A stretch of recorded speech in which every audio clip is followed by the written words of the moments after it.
nous allons attaquer la deuxième partie de l'exposé sur les entrées et sorties avec les aspects plus réseau.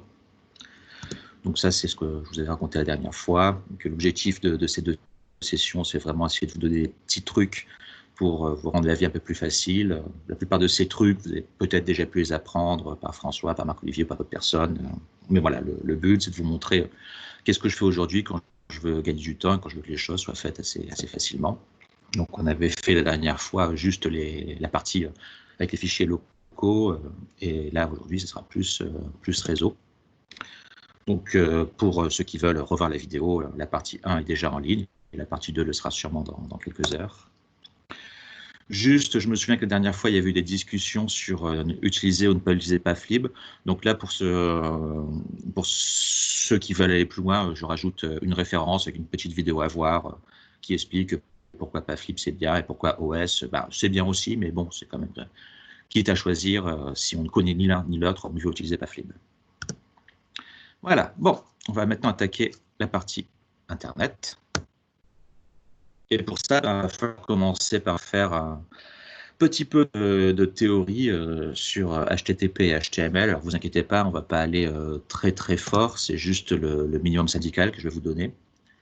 Donc, tout d'abord, il y a HTTP, donc Hypertext Transfer Protocol. Voilà, c'est un protocole qui sert à beaucoup de choses, mais principalement à récupérer des fichiers qui sont sur Internet. Au départ, ça a été surtout fait pour gérer les fichiers HTML, donc ça, on y viendra tout de suite dans très peu de temps.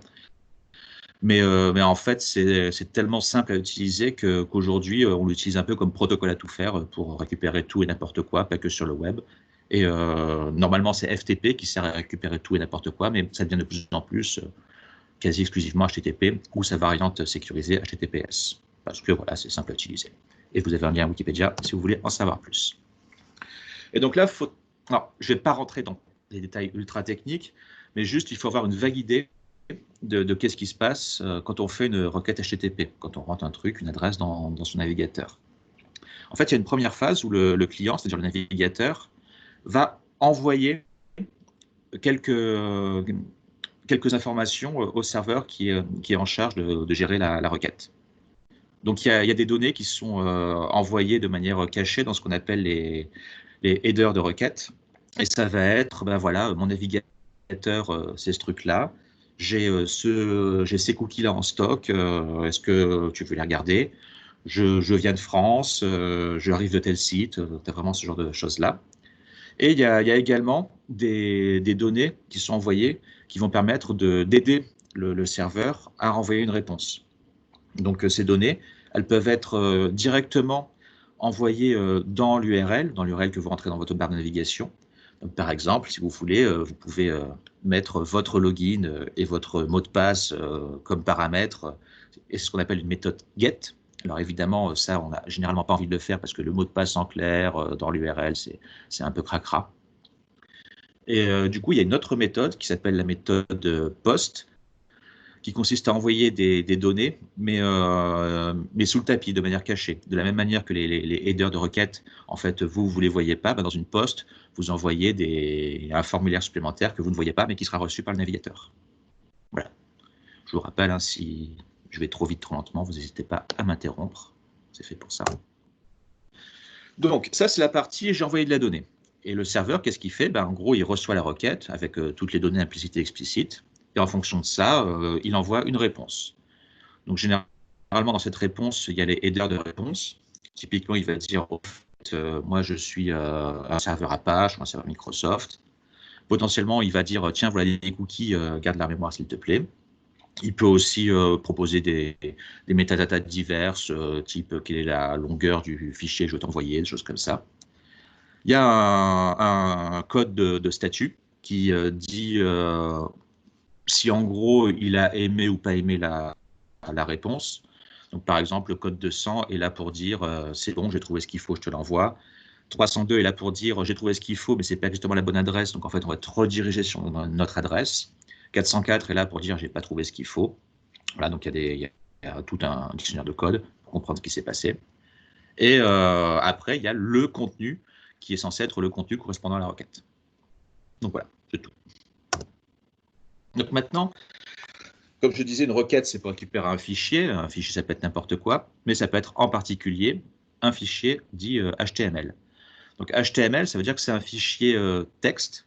Donc là, rappelez-vous ce qui a été dit la dernière fois sur texte string versus bytes.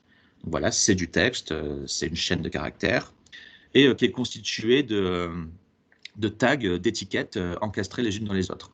Donc une étiquette, c'est des choses qui s'ouvrent, qui avec les petits chevrons plus petits, plus grands, qui sont là pour indiquer quand commence une étiquette et quand finit une étiquette. Voilà, typiquement.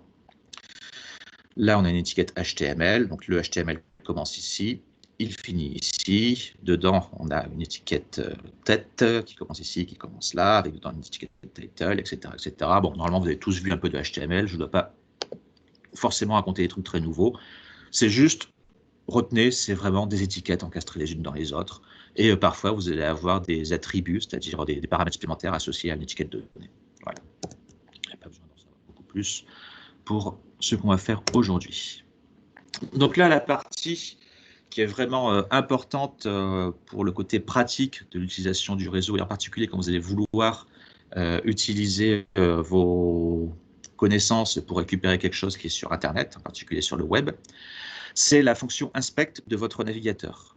Donc inspect, c'est vraiment très très utile, c'est quelque chose qui vous permet de vraiment regarder comment est structurée la page web sur laquelle vous êtes, et qui permet aussi de comprendre quels sont les échanges qui se produisent quand vous faites des choses. Donc on va faire un premier essai. Voilà, donc ça c'est un site web que j'ai trouvé parce que vous allez voir qu'il y a des propriétés assez intéressantes. Voilà, vous pouvez avoir plein d'informations pour récupérer des fichiers JPEG très jolis.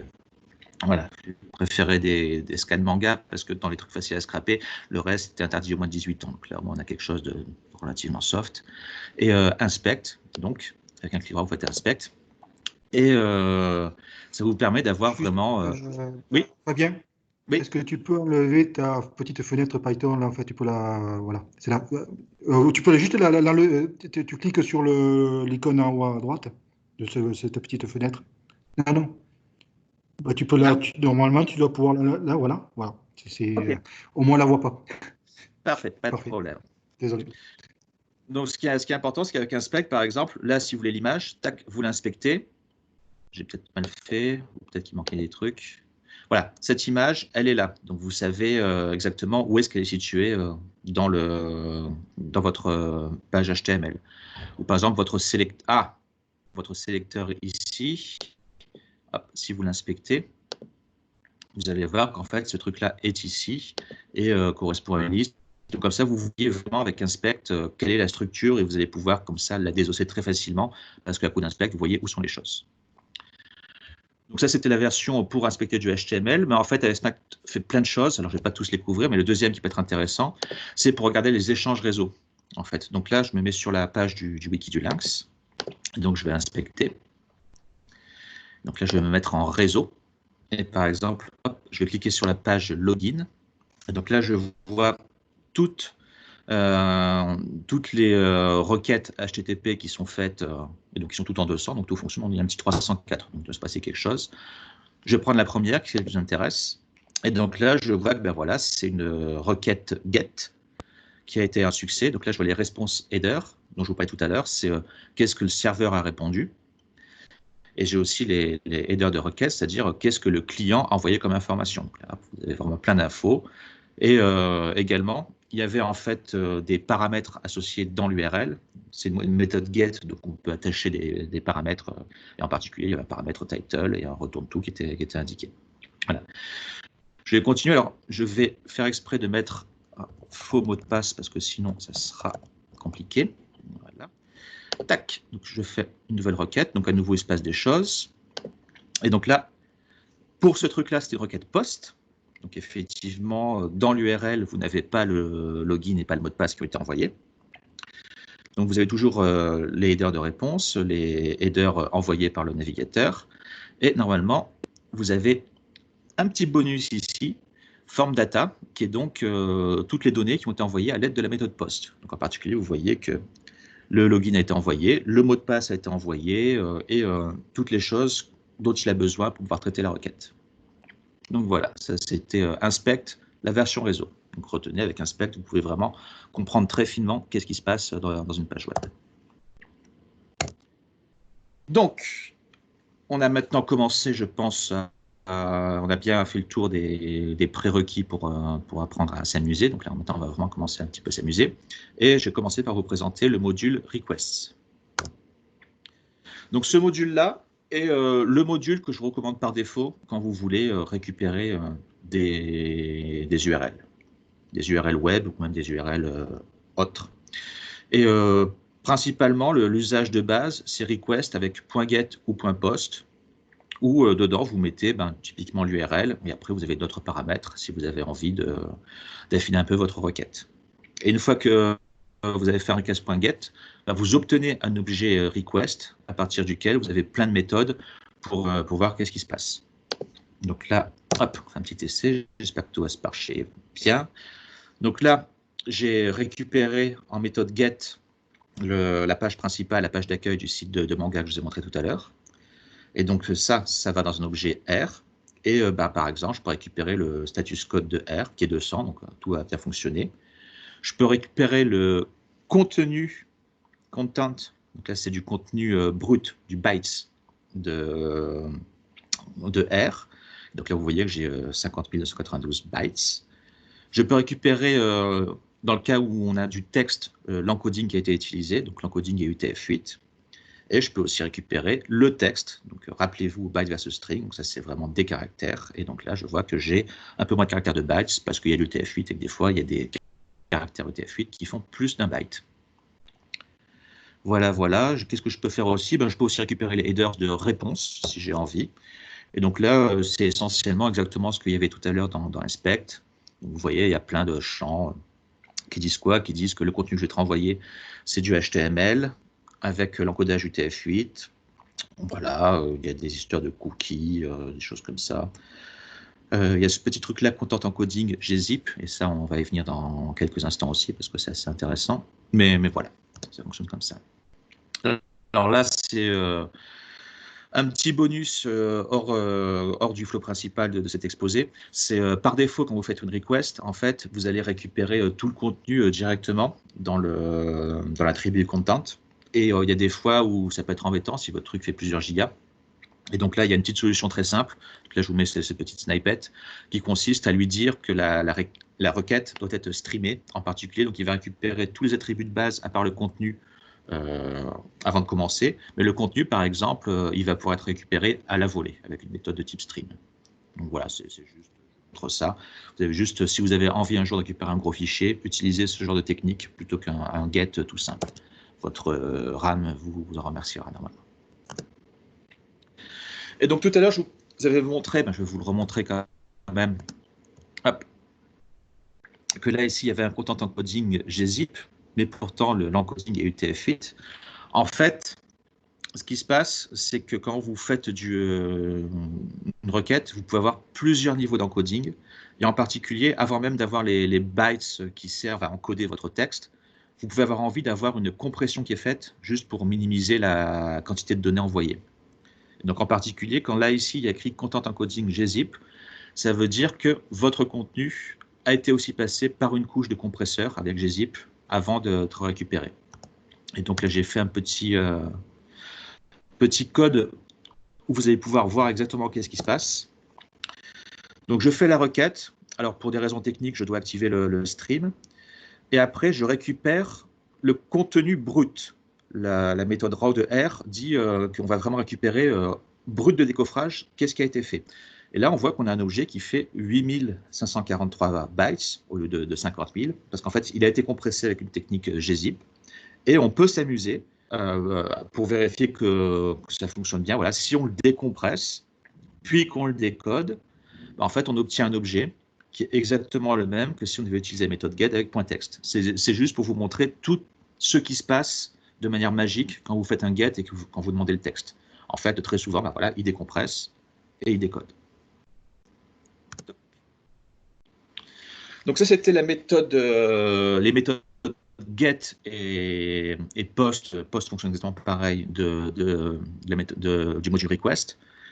Ensuite, très souvent, j'aurais tendance à vous recommander, plutôt que d'utiliser directement request get et request post, de passer par une session. Alors, une session, en fait, va se comporter exactement comme le module request. La seule différence, c'est qu'il va y avoir une mémoire des actions effectuées et des différentes requêtes qui ont été effectuées. Et un des avantages principaux, alors il y a deux avantages qui sont vraiment très bien.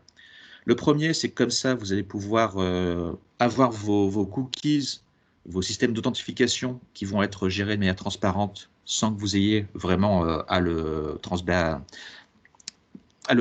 transporter de requête en requête. Vous faites une session. Dans votre session, vous avez initialisé vos cookies. Ces cookies seront portés dans toutes les requêtes. Donc ça, c'est pas mal. Et également, quand vous faites une session et que vous établissez un contact avec un serveur, les premières poignées de main sont gardées en mémoire dans la session. Là, il y a une espèce de connexion qui reste ouverte, si j'ai bien compris. Je n'ai pas regardé dans le détail.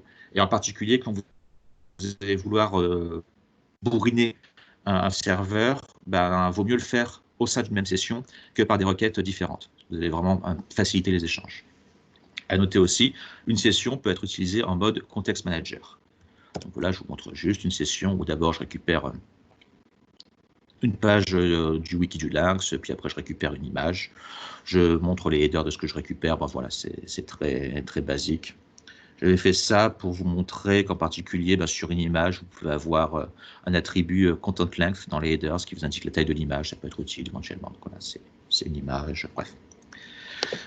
Quoi d'autre dans une session? Vous avez quelque chose que je ne vous ai pas montré dans une requête, parce que dans une requête simple, c'est un peu dur à faire.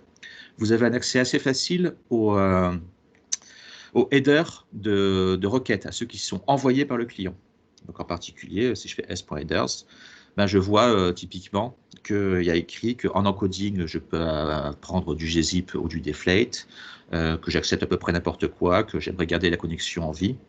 Et très important, que le client qui effectue cette requête est un client Python request. Voilà.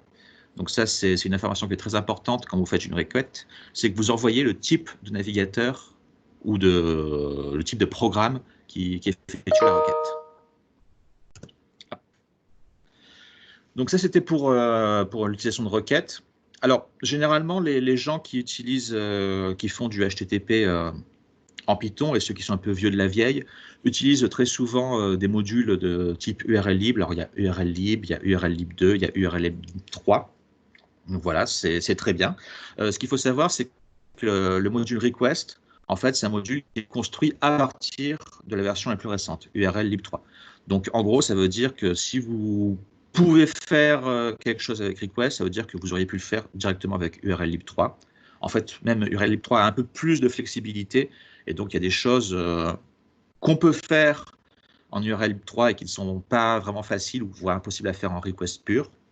Mais bon, je recommande surtout si vous êtes nouvel utilisateur et si vous n'avez pas l'habitude d'utiliser URL lib 3, honnêtement, utilisez request. C'est vraiment très très simple à utiliser, donc voilà, je le recommande. Pour ceux qui connaissent tech et la tech, voilà, URL lib 3 c'est le tech et request c'est la tech. D'ailleurs, le nom complet du module request, c'est request HTTP, mais pour les humains. Ça veut vraiment dire la philosophie qu'il y a derrière le module. Donc voilà, ça c'était pour récupérer typiquement du HTML. Maintenant, une fois que vous avez votre HTML, qu'est-ce que vous allez en faire de vos tags? Et donc là, il y a un module qu'il faut quand même bien connaître, c'est Beautiful Soup. Donc, vous pouvez voir ça comme le pandas de HTML. Voilà, pandas, c'est pour traiter les data frames dans tous les sens et en faire ce que vous voulez. Beautiful Soup, c'est un peu la même chose pour le HTML. Avec ça, vous allez pouvoir vraiment trouver un élément donné, extraire sous forme de liste ou d'éléments individuels, un peu tout ce que vous voulez, de la manière que vous voulez. Il y en a certains que je ne citerai pas qui trouvent que c'est trop lent et que rien ne vaut une bonne vieille expression régulière. Moi, honnêtement, je trouve que pour de la page web, Beautiful Soup est vraiment très agréable à utiliser, donc j'ai tendance à vous recommander. C'est vrai qu'il est un peu lourd, et en particulier si vous avez à traiter typiquement un fichier XML de plusieurs gigaoctets, Beautiful Soup ne sera pas la bonne méthode. Mais pour toutes les pages web usuelles, j'ai tendance quand même à vous le recommander assez fortement. Donc Beautiful Soup, comment ça marche? La première étape est toujours de faire une soupe, c'est-à-dire vous allez prendre un texte et vous allez le transformer en soupe. Et soup, c'est juste ce même texte, mais qui a été interprété, et donc à partir duquel vous pouvez faire des recherches. Et donc les recherches, typiquement, vous allez pouvoir rechercher une étiquette en particulier. Vous allez pouvoir rechercher un ensemble d'étiquettes. Vous allez pouvoir spécifier, je veux les étiquettes, mais seulement qui ont tel attribut, qui vaut telle valeur. Vous allez pouvoir récupérer les fils, les éléments fils d'une soupe donnée. Et ce qui est intéressant, c'est que toutes ces méthodes-là, à chaque fois, retournent des soupes ou des listes de soupes. Ça veut dire qu'en fait, vous pouvez les enchaîner très facilement sur une même ligne. Ça se lit très bien et ça marche très bien. Et une fois que vous avez fait votre sélection, après, vous avez quelques modes pour arriver à décoder en mode texte ou bytes le contenu que vous avez, et soit en préservant les étiquettes, soit en virant toutes les étiquettes et en n'ayant que le contenu vraiment textuel de votre document. Voilà, vous pouvez aussi récupérer les attributs, c'est très simple. Mais bon, généralement, je préfère toujours montrer sur des exemples. Donc là, hop, from BS4, import Beautiful Soup as BS. Alors, le seul défaut de Beautiful Soup, c'est qu'il a vraiment un nom tout pourri, BS4, c'est pas très beau. Donc, généralement, moi, c'est c'est l'import que j'utilise. Il y en a d'autres qui restent brutes. Voilà, chacun son import. Moi, j'aime bien BS. Donc voilà, je fais une soupe. Très souvent, les gens appellent vraiment leur truc soupe, pour bien se rappeler qu'on est dans un objet soupe. J'ai un objet BS4 Beautiful Soup. On peut s'amuser. Soup.findMeta, ça veut dire en fait, je vais récupérer la première étiquette méta. Et donc, quand je dis que je récupère une étiquette, ça veut dire que je récupère tout le contenu associé à l'étiquette. Si j'ai envie d'avoir tout, je fais find all, et donc là, j'ai une liste de soupes. Qu'est-ce que je peux faire? En fait, je veux récupérer une étiquette méta, mais qui contient l'attribut name associé à keywords. Si je fais ça, tac, mécaniquement, j'ai ce truc-là qui apparaît. Donc j'ai cette balise qui apparaît, balise méta, balise, bien balise. Voilà. Ou là encore, qu'est-ce que je veux faire? Donc c'est d'autres manières. Donc je veux récupérer une balise div qui contient un attribut ID qui est réglé à navigation. Et dans cette balise-là, en fait, je veux récupérer le premier hyperlien repéré par la balise A. Tac, je sais qu'il apparaît. Voilà, c'est typiquement la manière de fonctionner, de rechercher votre système. Et donc, il y a des notations souples. C'est-à-dire, si je fais soup, point, un nom de balise, en fait, c'est comme si je faisais find. Et donc là, vous avez exactement le même système. Sachez juste que parfois, il y a des collisions entre des méthodes de l'objet soup et des balises existantes. Donc, dans ce cas-là, vous ne pourrez pas utiliser ça. Typiquement, select est une méthode soup, mais ça peut aussi être une balise. Class est un objet. Bref, il y a quelques petites exceptions, mais globalement, vous pouvez utiliser ça, c'est assez agréable. Et là, par exemple, qu'est-ce que je dis? C'est vraiment rechercher tous les éléments qui contiennent comme attribut ID à navigation, prendre le premier et récupérer dedans la première balise A que je trouve. Voilà. Ensuite, l'extraction, en fait, je fais de manière assez simple. Donc là, je vais récupérer une petite soupe. Donc, cette petite soupe est un paragraphe qui contient dedans une petite balise strong, un hyperlien, un peu de texte. Et donc, pourquoi j'ai fait ça? J'ai fait ça parce que, par exemple, voilà, si je veux récupérer quelle est la destination de l'hyperlien, je dis va dans A et récupère l'attribut href. Hop là, c'est qui apparaît. Si je veux le texte brut sans aucune balise, la méthode .text va faire ce qu'il faut. Si je veux récupérer le contenu en mode texte, voilà, j'ai le contenu en mode texte avec les balises, avec des codes contents. Et si j'ai encode, en fait, voilà, le petit b ici. Donc là, vous allez récupérer des bytes. Donc vous allez récupérer la version encodée en bytes. Donc là, en UTF-8, dans ce cas-là. Et en particulier avec le petit code à 2 bytes UTF-8 correspondant au O avec un chapeau. Voilà. Donc ça, c'était pour Beautiful Soup. Donc j'espère que tout va bien. Juste, je fais un petite vérification du temps. Ok, on est bien. Donc, dernier outil dont je voulais vous parler un petit peu pour cette présentation, c'est Selenium. Pour Selenium, vous avez une documentation qui sera jointe à la présentation. C'est un truc qui permet de faire vraiment plein de choses. Là, on va vraiment être très basique. Alors, tout d'abord, Selenium, c'est quoi? Selenium, c'est juste un moyen pour pouvoir piloter un navigateur à partir d'un langage de programmation. C'est tout. C'est juste quelque chose qui vous permet de faire ça. Et quand je dis langage de programmation, c'est que vraiment, il y a des Selenium qui sont disponibles dans à peu près tous les langages principaux. En particulier, il y a des Selenium Python. Alors, pourquoi est-ce que des gens ont créé Selenium? Et c'est vraiment un très gros projet qui est très maintenu. En fait, l'usage principal et l'usage officiel, c'est de pouvoir facilement tester le comportement d'une page web. En gros, vous gérez un gros site web, vous avez vraiment des dizaines et des dizaines de milliers de pages, vous voulez faire des tests unitaires qui permettent de vérifier que votre site se comporte comme vous le voulez. Vous n'avez pas envie de faire ça à la main. Vous avez envie de vérifier que vous êtes compatible avec tous les navigateurs modernes. Donc en fait, grâce à Selenium, vous allez pouvoir simuler des humains qui utilisent votre site et vérifier que votre site se comporte bien. Mais il y a un petit à côté du fait même du fonctionnement de Selenium et qui est très appréciable, c'est qu'avec Selenium, vous pouvez faire de manière programmable tout, à peu près tout, donc honnêtement tout, ce que vous pouvez faire en tant qu'humain. Donc en particulier, pour arriver à récupérer du contenu ultra dur à récupérer par une autre méthode, le Selenium est vraiment un outil qui se pose là. Donc comment ça marche? En fait, je l'ai déjà un peu dit, c'est le contenu difficile à récupérer. La raison primaire pour laquelle un bet appel du request va pas fonctionner, c'est des JavaScript immondes qui traînent dans tous les sens et que vous devez interpréter pour arriver à vraiment se comporter comme le serveur attend que vous vous comportiez. Et donc ça, voilà, quand vous avez vraiment une tonne de JavaScript, c'est super dur à émuler avec juste du request. Et en fait, avec Selenium, vous n'avez rien du tout à émuler puisque le JavaScript s'exécute en naturel. Et donc en fait, toutes les barrières à base de JavaScript tombent mécaniquement si vous utilisez Selenium. Donc, au niveau de l'installation, en fait, vous devez choisir le navigateur que vous allez utiliser pour faire votre Selenium. Donc, personnellement, j'avoue que j'ai eu des gros problèmes avec Firefox et des gros problèmes avec Edge. Et donc, là, ça sera du Chrome pour le pilote. Donc, vous devez évidemment avoir le Selenium pour Python, c'est du bet pip install. Et vous devez avoir accessible par votre chemin de recherche le driver correspondant au navigateur que vous voulez utiliser. Il faut vraiment que vous soyez sur la bonne version. Si vous loupez la main, si vous avez vraiment typiquement un Chrome 83 et vous avez un driver 82, vous allez vous faire engueuler. Il faut au minimum que la valeur majeure soit bonne et il vaut mieux que les valeurs mineures, voire patch, soient bonnes aussi, si possible. Mais bon, il y a vraiment tout un répertoire de drivers. Donc, normalement, vous trouvez celui qui vous intéresse. Donc, comment ça marche, Selenium?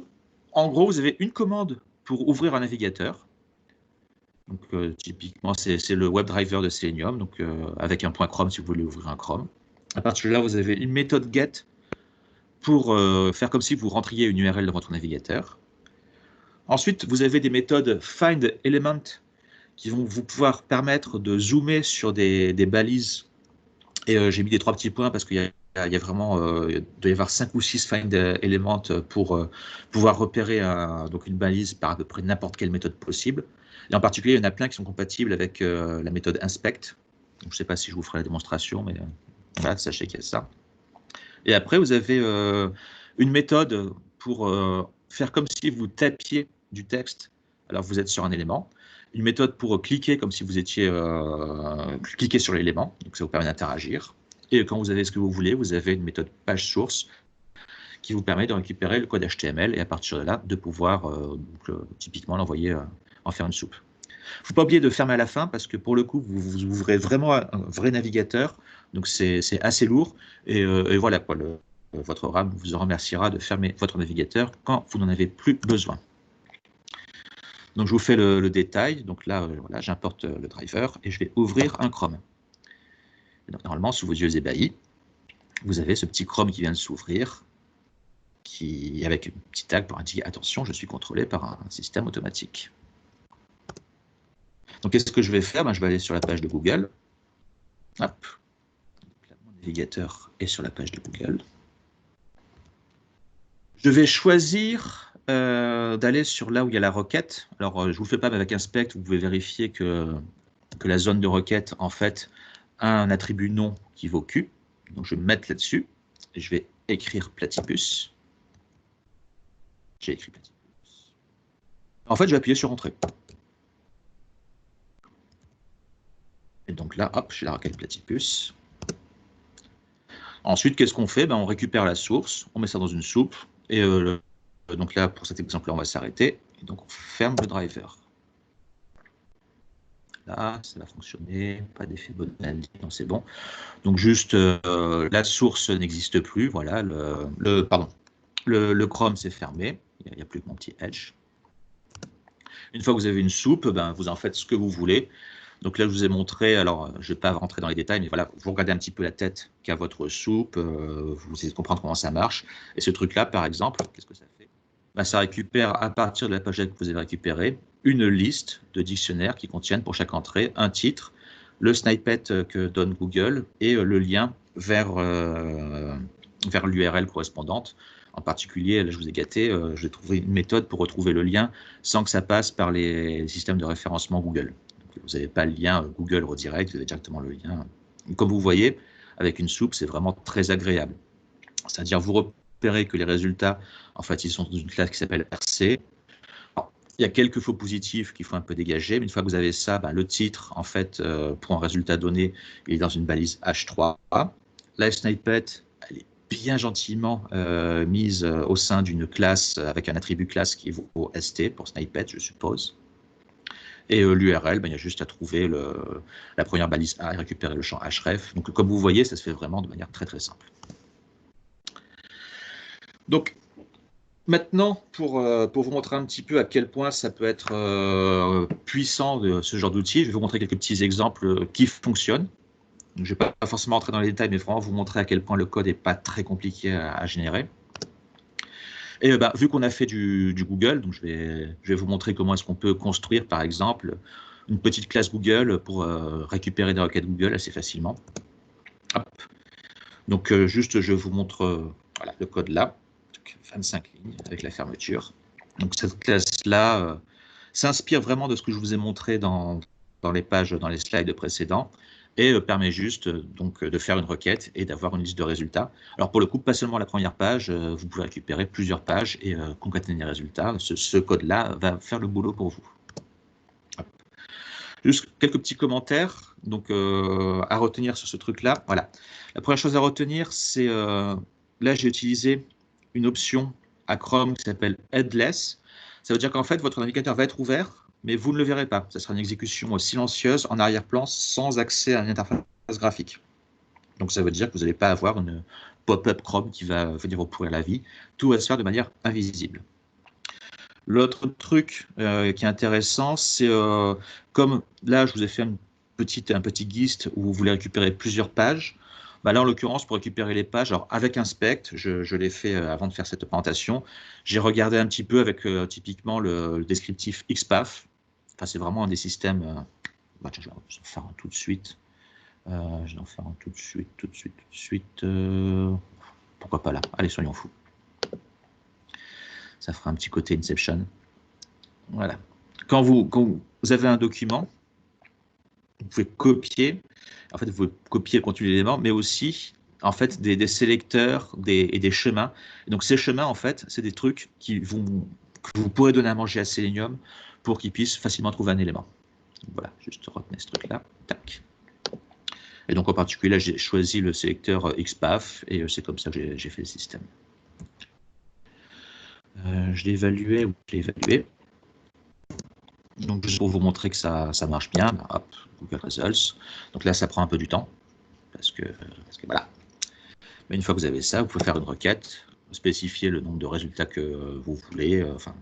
Et tac, là, je mets que les 4 premiers, mais ça fonctionne bien.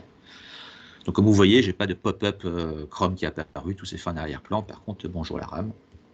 Et bien pensé à fermer après usage quand même. Voilà.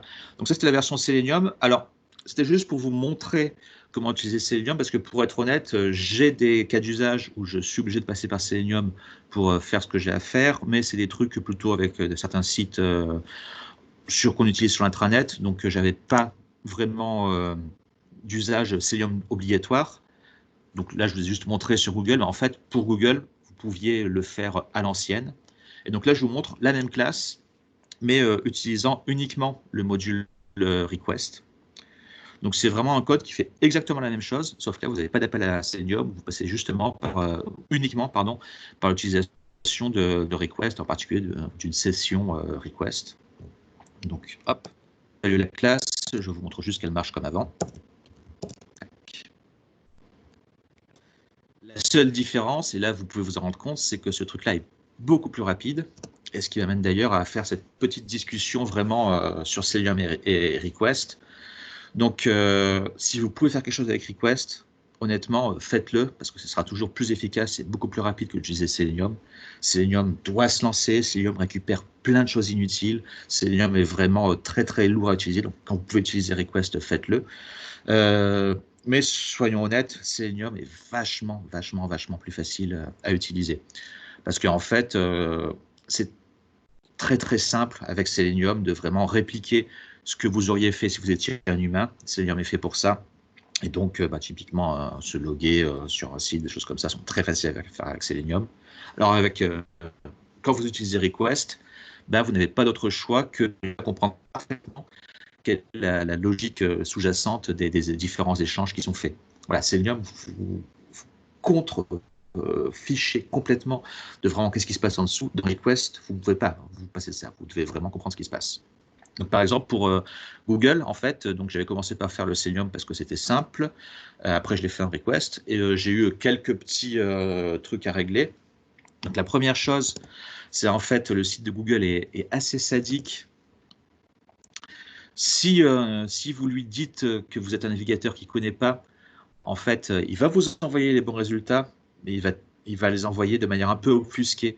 Typiquement, les noms de classe qu'il donne quand vous faites une requête sur un navigateur qu'il ne connaît pas, c'est n'importe quoi. Enfin, c'est des trucs et il y en a plein. Enfin, j'ai été incapable de comprendre la logique derrière la page web que me renvoyait Google quand je m'identifiais en tant que Python request. Mais par contre, si grâce aux headers de session, je lui dis t'inquiète, je suis un client Chrome, alors là en fait Google m'a renvoyé exactement le même code source que quand j'utilisais Selenium. Donc là j'étais content. La deuxième chose qui a été un peu plus compliquée à faire en request qu'en Selenium, c'est quand vous faites une request, en fait il faut vraiment récupérer quand vous postez une get ou un post.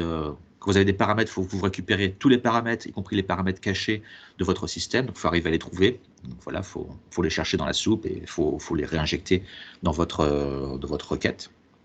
Donc, il faut bien penser à faire ça. Et j'en ai un petit peu bavé aussi pour récupérer les pages suivantes.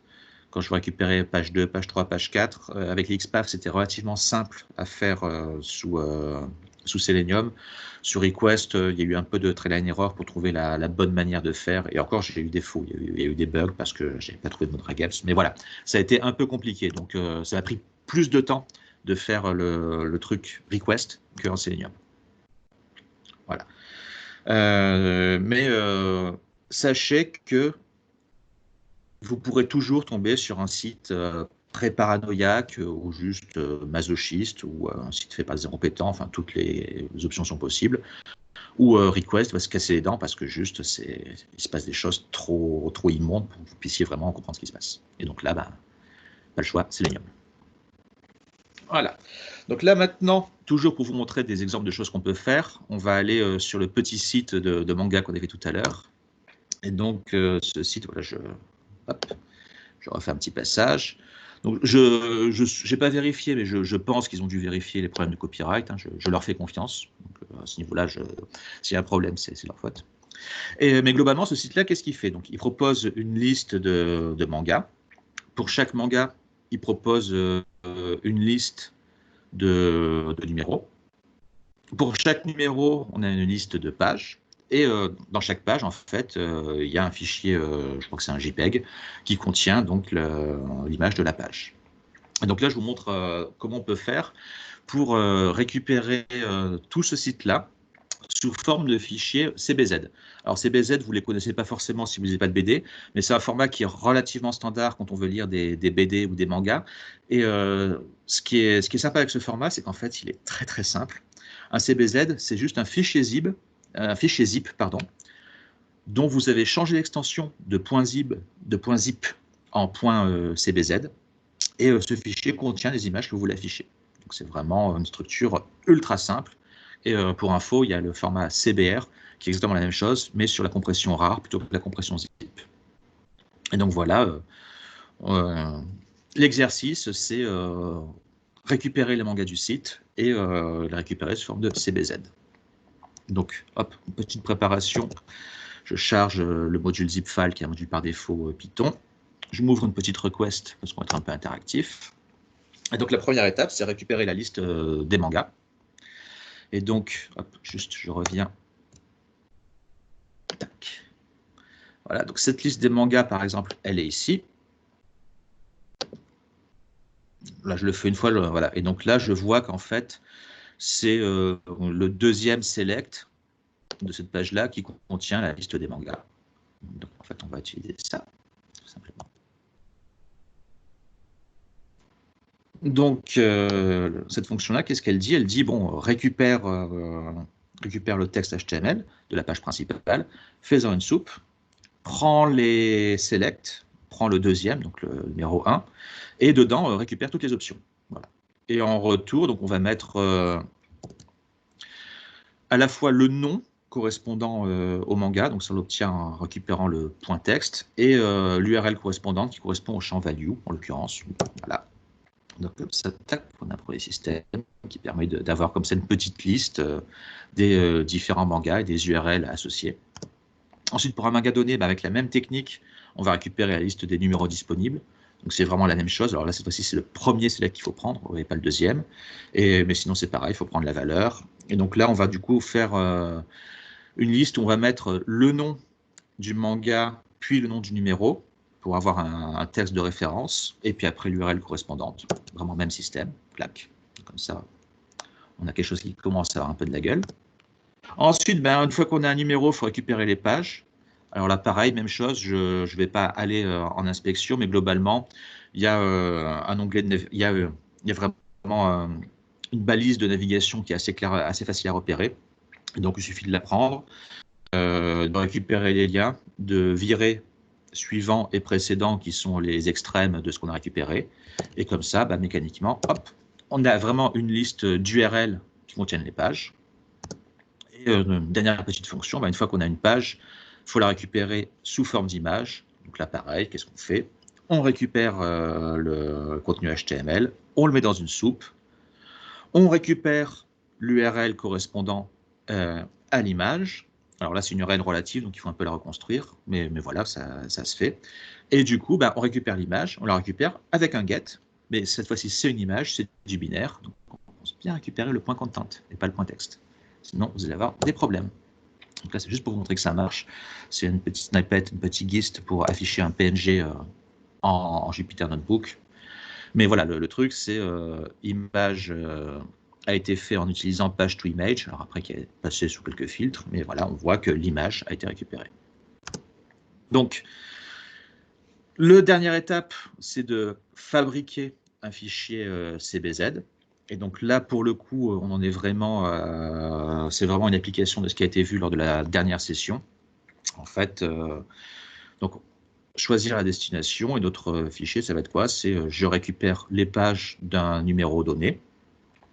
J'ouvre un fichier zip dont le nom va être le nom du manga associé au nom du numéro. Voilà, ça, je l'ai construit dans les fonctions précédentes. Donc, j'ouvre ça.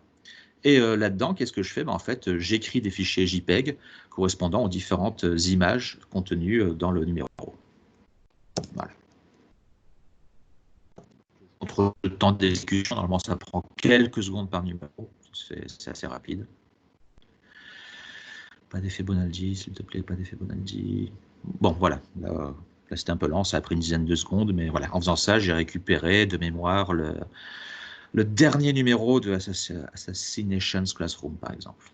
Qui doit être le truc par défaut dans ce système-là. Et donc, si vous avez vraiment envie de faire un gros téléchargement de malade, donc là, je ne vais pas l'exécuter, mais juste vous montrer qu'avec toutes les fonctions que je vous ai données, c'est super simple.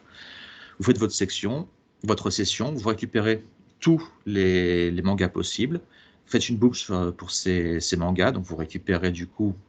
Alors moi, ce que j'ai fait, c'est que je les ai rangés chacun dans un répertoire différent. Donc pour ça, hop, je crée un nom de répertoire. Grâce à Paflib, c'est assez simple à écrire. Je crée un sous-répertoire s'il n'existe pas. Ce sous-répertoire, je le crée avec la méthode mkdir. Ensuite, qu'est-ce que je fais? Je récupère tous les numéros disponibles pour le manga donné.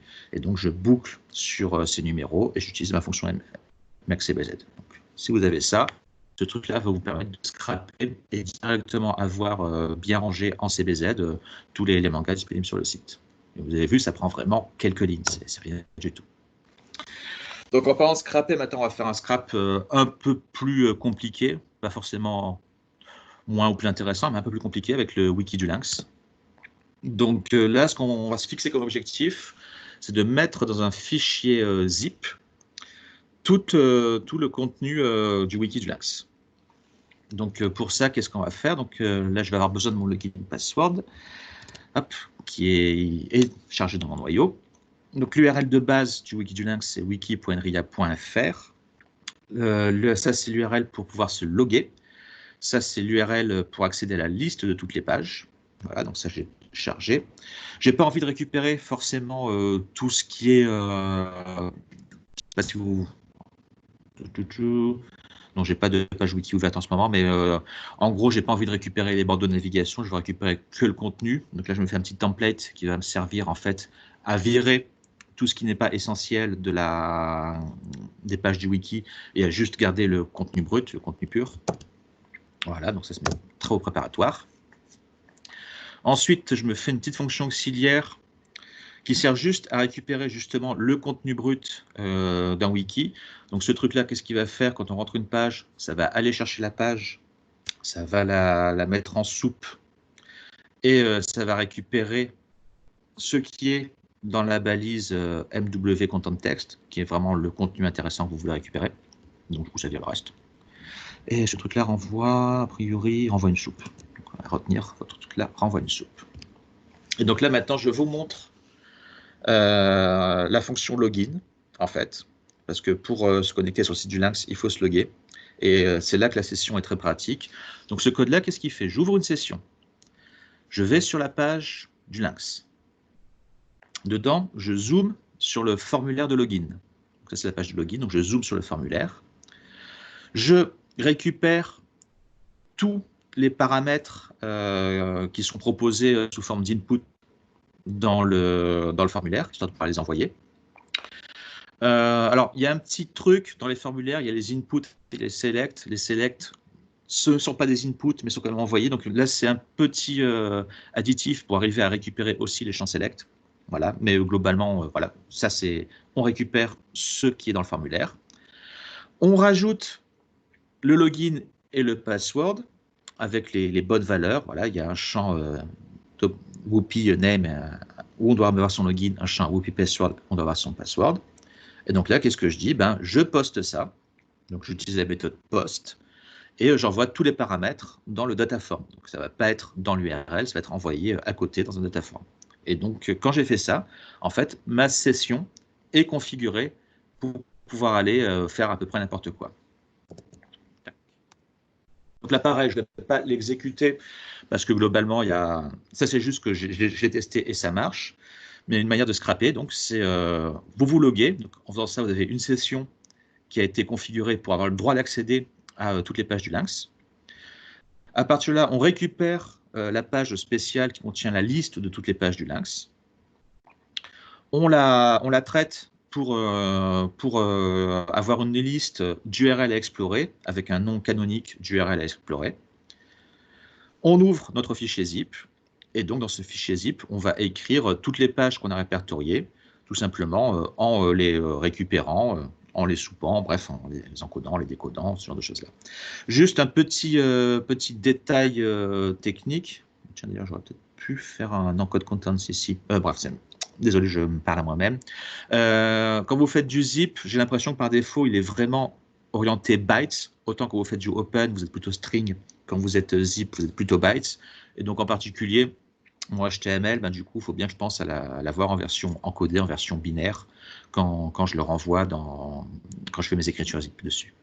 Voilà. Donc ce truc-là fonctionne, voilà, vous avez vu, la dernière exécution prenait 15 secondes, donc là je suis en Wi-Fi, sur batterie ça prendra peut-être un peu plus, mais globalement c'est assez rapide, et là vous allez avoir affiché zip qui contiendra tous vos HTML en version simplifiée avec juste le contenu utile. Et donc là je vous montre aussi comment est-ce que vous auriez pu faire une technique hybride qui mélange Selenium et Request. Donc je vous présente cette technique parce que parfois elle peut être vraiment pratique. Ce qu'il faut savoir, c'est qu'il y a beaucoup de situations où ce qui est embêtant, c'est de se loguer. C'est embêtant de se loguer. Par contre, une fois que vous êtes logué, vous avez récupéré des cookies, des identificateurs de session qui permettent de dire que vous êtes un gentil, vous avez le droit de faire ce que vous voulez. Et ces cookies, si Request les utilise, après, vous pouvez explorer le site juste avec Request. Et donc, il y a des situations où la partie exploration même est facile à faire si vous avez les bons cookies, mais Request n'est pas capable d'obtenir les cookies. Et donc là, je vous présente une approche qui n'est pas nécessaire. Enfin, on a vu qu'on n'avait pas besoin, mais si un jour vous avez ce problème-là, je vous présente l'approche où vous obtenez vos cookies avec Selenium et vous les transférez pour les utiliser avec Request. Donc, je vous ai mis pour comparatif à gauche comment est-ce que vous pouvez créer une session valide avec Request juste, donc en récupérant les bons paramètres et en faisant le post. Et donc là, je vous fais la version en fait Selenium. Qu'est-ce que vous faites? Donc, vous ouvrez votre navigateur Selenium. Alors, vous l'ouvrez de manière invisible. Vous n'avez pas envie de voir un pop-up qui apparaît pour rien. Qu'est-ce que vous faites? Vous allez à l'URL de la page de login. Donc, vous ouvrez la page de login. Vous allez à l'endroit où vous rentrez votre login et vous rentrez votre login. Vous allez à l'endroit où vous récupérez votre mot de passe et vous rentrez votre mot de passe. Vous appuyez sur Entrée. Et donc là, en fait, votre navigateur Chrome, il est prêt. Il est prêt, il a été logué, il est configuré. Donc à ce moment-là, qu'est-ce qu'on fait? On ouvre une session request, on récupère tous les cookies du Chrome, de notre navigateur, et en fait, avec une bête boucle for, on réinjecte tous les cookies du navigateur dans votre session request. Et après, on a juste à renvoyer la session, et comme on est avec un context manager, le navigateur Chrome sera automatiquement fermé. Donc pareil, je ne vais pas vous le faire exécuter, mais si vous exécutez ce code-là avec donc login to length 2, donc la version Selenium plutôt que la version brute, vous allez avoir exactement le même comportement, à part que ça sera un tout petit peu plus lent parce qu'il faudra quand même ouvrir un navigateur pour récupérer vos cookies et qu'il faudra manuellement les injecter, mais ça ne prend pas trop de temps, ça va. Voilà, donc j'ai parlé très très vite, mais du coup on est dans les temps. Et pour conclure ces histoires donc, là d'accès Internet, je vais vous présenter quelques petits modules bonus. Donc l'idée de base, c'est voilà, avec Request, Beautiful Soup et Selenium, globalement, vous êtes paré pour pouvoir récupérer à peu près n'importe quoi, n'importe où, n'importe comment. Vous avez vraiment tout ce qu'il faut. Et si derrière, vous utilisez votre connaissance des input-output, donc la manière de sauver, ça sera très facile à faire. Donc voilà, vous pouvez vraiment faire ce que vous voulez. Il n'y a aucun site qui normalement peut vous résister, à condition d'avoir les credentials évidemment nécessaires. Mais vous pouvez vraiment faire tout ça. Il y a juste que parfois, bon, c'est bête de se lancer dans un petit package BS4 Request si votre truc existe déjà. Là, je vous l'ai fait pour Google, par exemple, parce que déjà, les API Google qui existent sont pas très faciles à utiliser, parce que c'était rigolo. Mais il y a plein de situations où, en fait, tout ce que vous voulez est déjà disponible sur étagère. Donc, pourquoi s'embêter? Donc, je vous présente juste 2-3 exemples.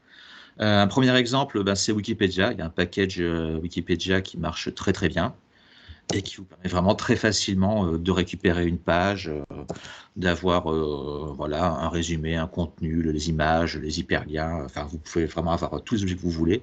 Et voilà, ça a été fait pour vous, le parsing a été fait pour vous, la soupe a été faite pour vous. Donc autant s'en servir, pas besoin de le refaire à la main. Petit package aussi que j'ai découvert il n'y a pas longtemps, je crois que c'est Lyubov qui est représenté, c'est Scholarly. Donc Scholarly, c'est pour aller faire joujou sur Google Scholar. Donc en gros, ça vous permet de récupérer à peu près ce que vous voulez sur un chercheur ou sur un article. Enfin, tout ce qui est sur Google Scholar, avec Scholarly, vous pouvez assez facilement l'explorer. Un peu lent à ma convenance, mais ça a le mérite de fonctionner. Alors, un dernier petit bonus que je vous montre, parce que je trouve que c'est assez sympa, et même si on est un petit peu hors sujet par rapport au reste qui était plutôt orienté web, c'est vraiment un outil qui est intéressant d'avoir dans sa trousse à outils. Donc, c'est Paramico. Paramico, c'est juste une manière de faire du SSH à l'intérieur de Python. Donc, normalement, si vous souvenez des premiers cours de la Python Academy, voilà, on vous avait appris typiquement à lancer une session Jupyter sur un serveur distant. Là, c'est un peu l'opposé. Si vous voulez travailler en local, mais de temps en temps, exécuter quelques trucs en distant et le faire typiquement à l'aide de SSH. Donc, c'est du pip install. Je vous laisse en lien la doc si vous voulez en savoir plus. Et donc là, par exemple, je vous avais montré la dernière fois un petit système où localement, j'utilisais en fait Pathlib et d'autres modules pour compresser des vidéos que j'avais sur mon disque dur en local. Mais seulement voilà, il se trouve que bon, bah, j'ai pas forcément une très grosse puissance de calcul et je me suis dit bon bah ce serait quand même sympa s'il y avait quelque part un serveur avec une grosse capacité de calcul, ça peut être parfois plus intéressant de en fait faire la recompression du fichier en distant. Et donc, bah, par défaut, c'est un peu compliqué, mais en fait, avec Paramico, vous pouvez faire ça de manière quasi transparente. Et donc là, je vous montre juste, pareil, ce code-là s'exécute à condition de connaître donc un serveur avec son identifiant, son adresse pour s'y connecter et d'avoir un compte et d'avoir une clé. Donc voilà, vous avez besoin d'avoir ça. Mais si vous avez accès à ce genre de truc-là, l'usage est très très simple. En fait, vous ouvrez une session SSH. Donc là, c'est juste dire attention, je vais faire du SSH. Ça, c'est juste la première fois que vous vous connectez. Normalement, vous avez un petit message disant attention, je ne me suis jamais connecté, est-ce que tu es sûr? Donc ça, c'est pour pouvoir pas avoir le problème de je ne connais pas la destination. Et après, bah, vous avez la méthode connect qui va donc créer la connexion SSH. Là, quand j'ai fait ça, je me suis connecté à mon serveur, mon guide et privé. Voilà, je gère ça pour moi. Là, qu'est-ce que je fais en fait? Ben, je gère les fichiers que j'ai envie de compresser. Typiquement, je cherche des fichiers à vie que j'ai envie de transformer en fichiers MP. Je me crée une petite ligne de commande pour dire quel est le code que je veux exécuter. Et donc là, dans ma session SSH, en fait, qu'est-ce que je fais dedans? Je rajoute une session SFTP. Enfin, j'ai ouvert mon SSH et sur mon SSH, à la volée, je crée une session SFTP.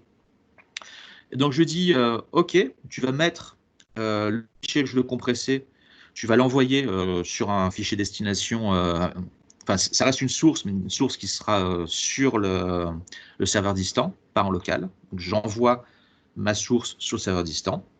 J'exécute la commande de compression. Donc là, sur le serveur distant, la commande de compression va être exécutée et va créer donc en fait une destination distante. Je vérifie que la compression s'est bien passée. Je récupère donc put pour envoyer, get pour récupérer. Je récupère le fichier que je voulais compresser. S'il y a eu un succès, je peux effacer le fichier de départ, je n'en ai plus besoin. Sinon, je dis attention, j'ai un problème. Et ensuite, je nettoie en faisant, alors j'y fais un peu bourrin, je fais du rm-f pour vérifier que tout a été nettoyé sur mon serveur distant. Donc voilà.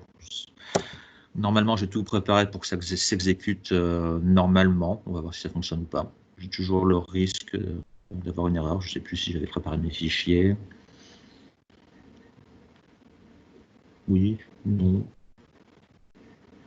Ah oui, je n'ai pas mis verbeux. Comme il y avait quelques lignes en plus et que ça ne tenait pas, je n'ai pas mis verbeux. Donc vous allez juste avoir le message d'erreur pour le fichier qui n'est pas une vidéo, mais qui a été capturé par le code. Le exit status étant différent de 0, il s'est rendu compte qu'il y avait une erreur sur ce fichier-là, donc il n'a pas détruit le fichier original, et juste il a arrêté son système. Voilà. Bon là, il exécute. Enfin, globalement, sachez que ça fonctionne exactement comme avant, mais si vous avez une grosse différence de capacité de calcul entre votre serveur distant et votre serveur local, ce truc-là peut être intéressant. Pour info, pour les vidéos du NAX, par exemple, c'est vraiment le genre de truc que j'utilise et ça fonctionne très bien. Et ceci, voilà, ceci est mon dernier slide. Donc l'exposé est terminé.